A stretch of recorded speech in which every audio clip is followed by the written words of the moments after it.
皆さんこんにちは。株式会社セルファイバー足立と申します。今回ですね、このようなテーマで、テーマとして出させていただいております。で、これ皆さんがそのデザインアワードのページでテーマ一覧ご覧になった時に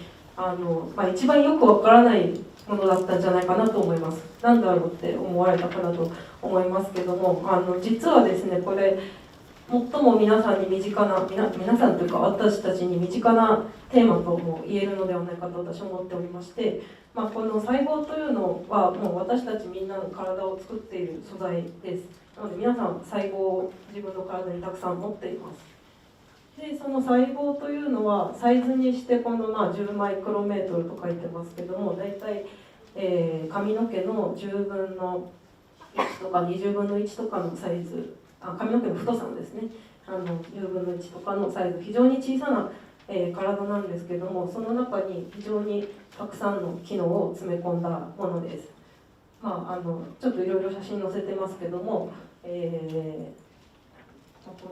化学工場みたいな機能とか、電気回路の機能とか、お医者さんですね、その自分で病気を治すような機能、あるいはその歯車みたいなものを動かすもの、歯車とかモーターといったような機能も持っていたりとか、あとはその外敵から身を守る兵士のような、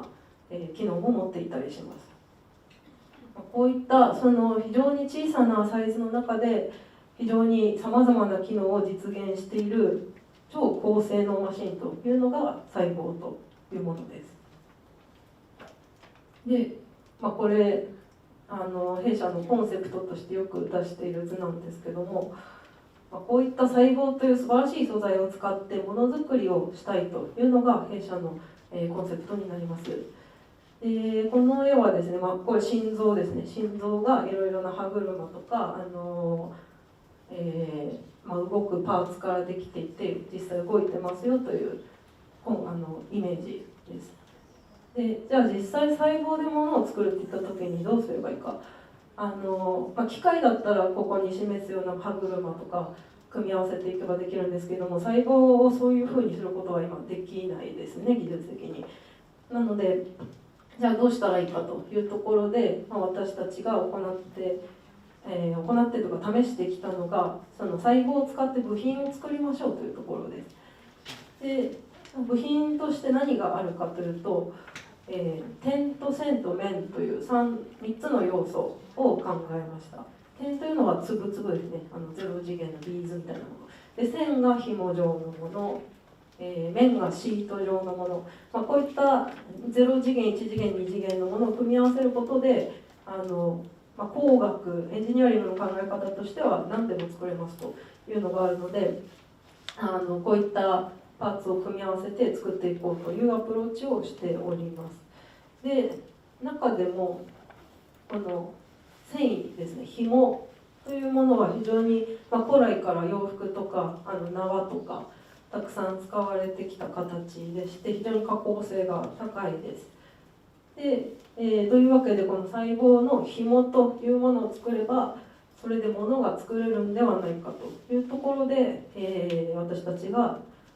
提案するのがこの細胞ファイバーと呼んでいます細胞の紐ですね。これ実際の細胞ファイバーで顕微鏡で見た写真になります。非常に細いので、目ではあることは分かるんですけど、このように見るためには顕微鏡がいります。で拡大すると、こういった形になってまして、この真ん中の粒々の部分が細胞が入っています。でこの外側ですね、ちょっと線があって何もなく見える部分っていうのが実はゲル、ゼリーみたいな寒天みたいな素材なんですけども、これで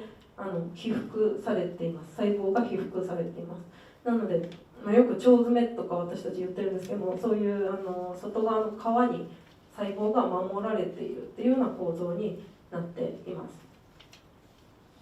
それでこのような技術をですね、我々のその本来の事業としては再生医療であったりとか創薬お薬を作るっていったところに今使って事業を展開しているんですけれども、こういう硬いところだけではなくてもうちょっとソフトなところ身近な製品にも使えるんじゃないかなっていったところで今回ですね、東京デザインビジネスアワードの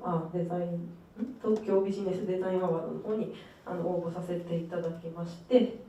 今日ここに立っております。で、テーマ技術として私たちが持っているのがこのコアシェルファイバーと呼んでいますけれども、こういったその先ほど言った腸詰めのような構造の紐を作るという技術です。で、作り方はちょっと後ほど出てきますけども、こういう細い管の中に液体を通して作ります。で、いろいろと変えられる要素、自由度がありまして、中身は細胞じゃなくてもよかったりとかしますし、外側はアルギン酸といって人工イクラの材料ですね。食べても大丈夫な材料でできています。あと、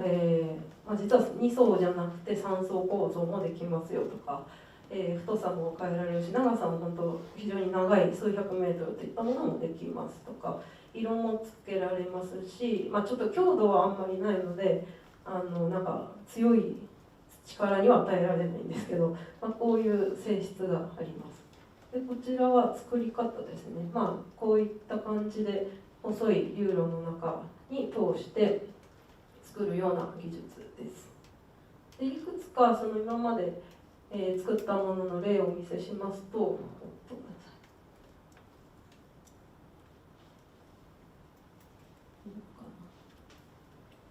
これはですね、動くんですけど、ちょっと時間、これは泡が出るファイバーっていうので、今日実物持ってきているので、後ほどそこのブースに来ていただければと思います。で、こちらが動くファイバー。ちょっとよく見ていただけると、こうビクビク動いてるの分かるかなと思います。こういった感じでいろいろな性質のものを作れますので、かなり自由度は高いんですけども、いろいろなご提案いただければと思っております。はい、以上になります。どうもありがとうございました。